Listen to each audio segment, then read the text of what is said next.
الحمد لله رب العالمين، الصلاة والسلام على سيد الأنبياء والمرسلين وعلى آله وصحبه أجمعين. أما بعد، فأعوذ بالله من الشيطان الرجيم. بسم الله الرحمن الرحيم. ما كان محمد أبا أحد من رجالكم ولكن رسول الله وخاتم النبيين وكان الله بكل شيء عليما. وقال تعالى في مقام آخر: ألا إن أولياء الله لا خوف عليهم ولا هم يحزنون. قال النبي صلى الله عليه وسلم: لا يؤمن أحدكم حتى أكون أحب إليه من والده وولده والناس أجمعين، أو كما قال عليه الصلاة والسلام. صدق الله مولانا العظيم وصدق رسوله النبي الكريم، ونحن على ذلك لمن الشاهدين والشاكرين، والحمد لله رب العالمين. تمام احباب بآواز بلند عقیدت اور محبت کے ساتھ درود پاک پڑھ لیں تاکہ اللہ رب العزت کی رحمت کا نزول ہو اور اس پروگرام کی مقبولیت اللہ کی بارگاہ میں یقینی ہو۔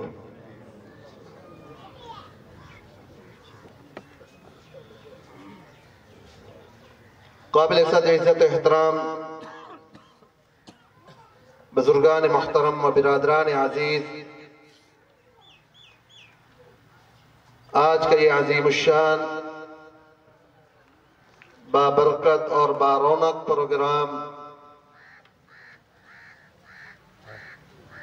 بسلسلہ سیرت تاجدار ختم نبوت صلی اللہ علیہ وسلم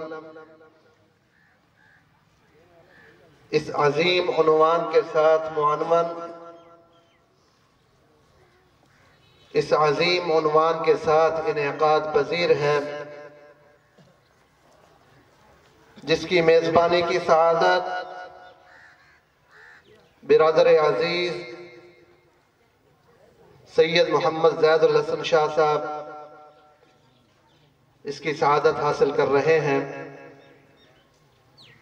اور اس پروگرام کی صدارت، اس پروگرام کی سرپرستی ہمارے بزرگ حضرت پیر سید حسین احمد شاہ صاحب دامت برکاتہم العالیہ، برادر بزرگوار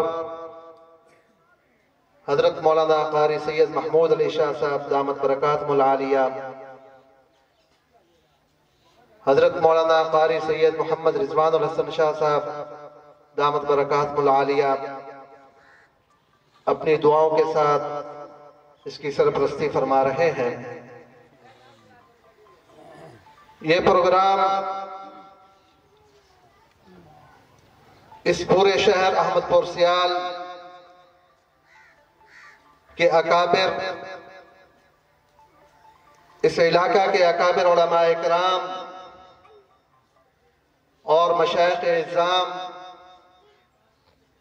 میری مراد سید السادات بحر العلوم حضرت مولانا مفتی سید احمد حسن شاہ صاحب نور اللہ مرقدہ،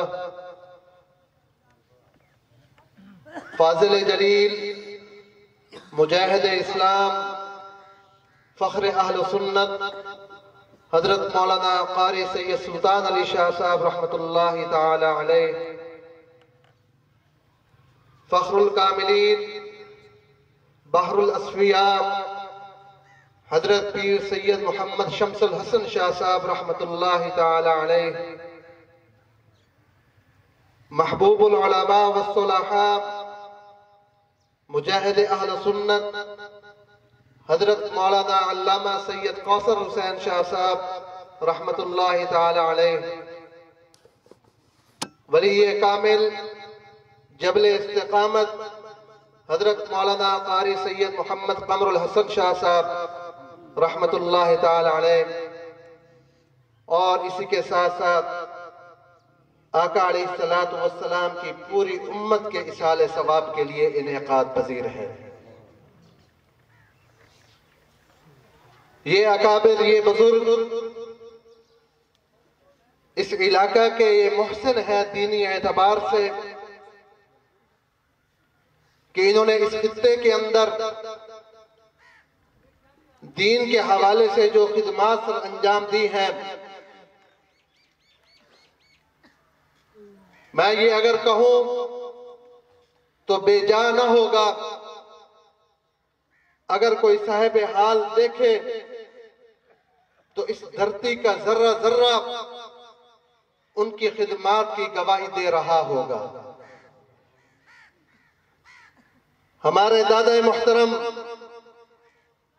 حضرت مولانا مفتی سید احمد حسن شاہ صاحب رحمت اللہ تعالی علیہ 1942 میں یہ ہندوستان سے جب فراغت ہوئی،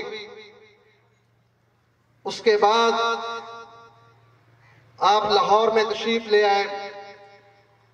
امام الاولیاء حضرت مولانا احمد علی لاہوری رحمہ اللہ کے پاس دورہ تفسیر مکمل فرما کے اس علاقہ احمد پور سیال کی آپ کی تشکیل ہوئی۔ آپ احمد پور سیال میں تشریف لے آئے، اور احمد پور سیال میں جب آپ کی تشریف آوری ہوئی تو یہ دینی اعتبار سے انتہائی پسماندہ علاقہ تھا، جہاں دین کا کوئی شعور نہیں تھا۔ تو یہاں جاگیریت جو ہے، جاگیردار،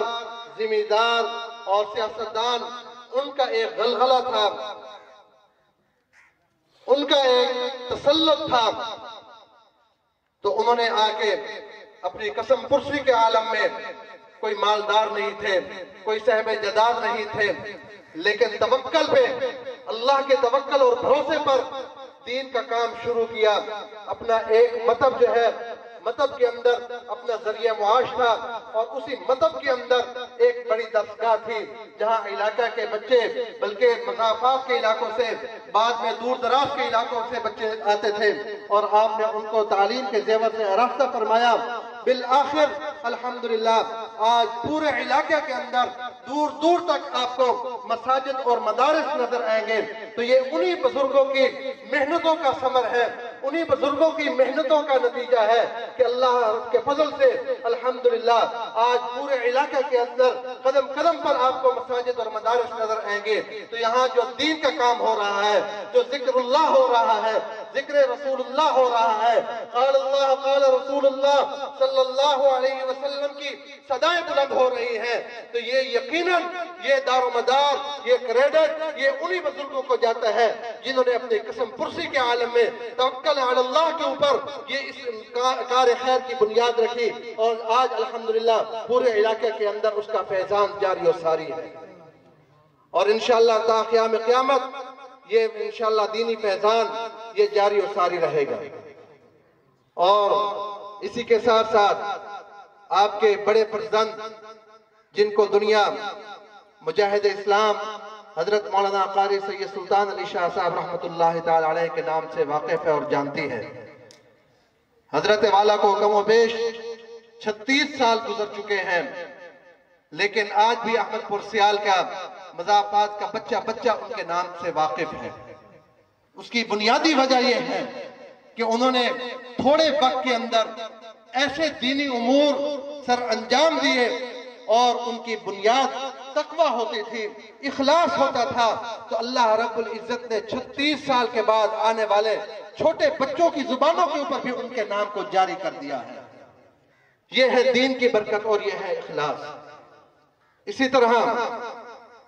حضرت سید محمد شمس الحسن شاہ صاحب رحمت اللہ علیہ، جن کا اس علاقہ کے اندر دور دراز کے علاقوں میں ان کا روحانی فیوزات جو ہے، روحانی فیض جو ہے وہ عام ہے، بہت سارے مخلوق نے، بہت سارے لوگوں نے ان کے روحانی فیوزات سے استفادہ کیا ہے، اور اللہ رب العزت نے ان کی برکات سے، ان کی روحانی توجہات کی وجہ سے بہت سارے ایسے لوگوں کو راہ راست پر آنے کی توفیق ہوئی جو بھٹکے ہوئے تھے، جو دل و دماغ کے طور پر بھٹک چکے تھے، دین سے دور ہو چکے تھے، لیکن حضرت کی مجلس کے آنے کے بعد، ان کی قربت حاصل کرنے کے بعد اللہ رب العزت نے ان کو راہ راست پر لے آیا اور اپنی معرفت اور اپنی محبت ان لوگوں کو عطا فرما دی۔ یہ ہے نیک لوگوں کی صحبتوں کا اثر، نیک لوگوں کی معیت کا اور ساتھ کا اثر یہ ہے کہ اللہ رب العزت ان کے قلوب و اذہان کے اوپر اپنا ذکر جاری فرما دیتے ہیں اور ان کی کیفیات کو وہ بدل کے رکھ دیتے ہیں، ان کی دنیا بدل جاتی ہے، ان کے حالات بدل جاتے ہیں، ان کی توجہات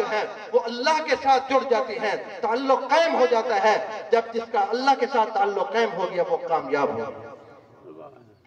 اسی طرح حضرت علامہ مولانا سید کوثر حسین شاہ صاحب نور اللہ مرقدہ، آپ کی خدمات جلیلہ اس علاقہ کے اندر وہ بھی کسی سے ڈھکی چھپی نہیں ہے۔ حضرت والا کی دینی خدمات اور آپ کی مجالس، آپ کا درس جگہ جگہ پر لوگوں کے ساتھ روابط، دینی اعتبار سے دینی تعلق قائم کیا اور بھٹکے ہوئے لوگوں کو دین کی طرف راغب کیا۔ الحمدللہ اللہ تبارک و تعالیٰ نے آپ سے دین کا وہ کام لیا ہے اس پورے علاقہ کے اندر۔ آج بھی الحمدللہ جب ان کا نام سامنے آتا ہے تو یقیناً لوگوں کے دل محبت کے ساتھ، عقیدت کے ساتھ ان کا نام سن کر جھوم اٹھتے ہیں۔ یہ ہے دین کی برکت، کیونکہ ان کا اوڑھنا بچھوڑنا دین کی خدمت تھا، دین کے ساتھ محبت تھی۔ یہی وجہ ہے کہ اللہ رب العزت نے ان کے ناموں کے اندر بھی تاثیر پیدا فرما دی ہے۔ اسی طرح جبل استقامت ولی کامل حضرت مولانا قاری سید محمد قمر الحسن شاہ صاحب رحمت اللہ تعالی علیہ، اس اللہ والے کو ہم نے قریب سے دیکھا ہے۔ ہم نے اپنے بزرگوں میں سے یہ حضرت علامہ سید کوثر شاہ صاحب رحمت اللہ علیہ کو قریب سے دیکھا ہے، اور ان سے زیادہ بھی حضرت شیخ سید قمر الحسن شاہ صاحب نور اللہ مرقدہ کو اپنے قریب سے دیکھا ہے کہ حضرت کے جو معمولات تھے جو ہمارے سامنے ہے، اگر قسم کھا کر بھی میں ان کے ان معمولات کی گواہی دوں تو میں اللہ کی بارگاہ میں جھوٹا نہیں ہوں گا۔ ہم نے دیکھا ہے کہ ساری رات وہ مصلی کے اوپر کھڑے ہوتے تھے۔ بہت کم لوگوں کو اس بات کی خبر ہے، بہت کم لوگوں کو اس بات کی خبر ہے۔ ساری رات وہ مصلی کے اوپر کھڑے ہو کر ساری رات نوافل چل رہے ہیں، ذکر اللہ چل رہا ہے، قرآن کریم کی تلاوت چل رہی ہے، اور صبح کی نماز کے بعد کچھ دیر کے لیے آرام کرتے، پھر اس کے بعد ان کے معمولات شروع ہو جاتے ہیں۔ اور اس کے ساتھ ساتھ دیگر مدرسے کے اہتمام، مدرسے کی ذمہ داریاں، علاقہ کی دیگر مذہبی ذمہ داریاں، یہ بھی انہوں نے بخوبی طریقے سے انجام دی ہے، اور اس کے ساتھ ساتھ لوگوں کے لیے روحانی فیوزات کا بھی ایک بہت بڑا ذریعہ تھے۔ لیکن ہم اپنی بدقسمتی کہہ لیں کہ یہ اللہ والے بہت جلد ہم سے بچھڑ گئے ہیں، یہ اللہ والے بہت جلد ہم سے جدا ہو گئے ہیں، اور تاریخ یقیناً ایسے لوگوں کو ہمیشہ یاد رکھتی ہے، کیونکہ ان کی بنیاد، ان کے ان تمام خدمات کی بنیاد جو تھی وہ تھا تقوی، وہ تھا اخلاص، اس کے اندر کوئی نمود و نمائش نہیں تھی۔ یہی نتیجہ ہے کہ آج اتنا عرصہ گزر چکا ہے، لیکن ان کے ناموں کے اندر جو برکات اللہ نے رکھی ہے، ان کی خدمات آج بھی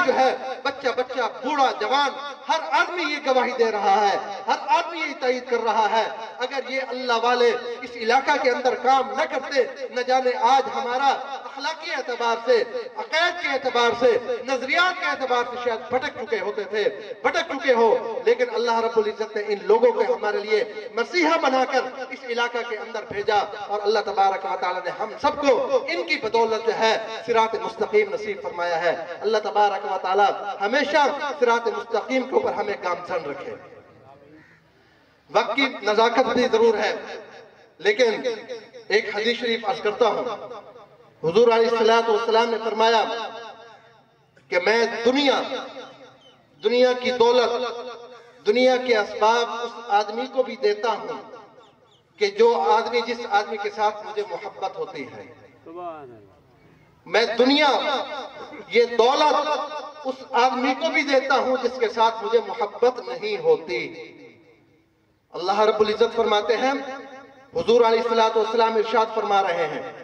کہ یہ دنیا کی دولت یہ میں اس آدمی کو بھی دیتا ہوں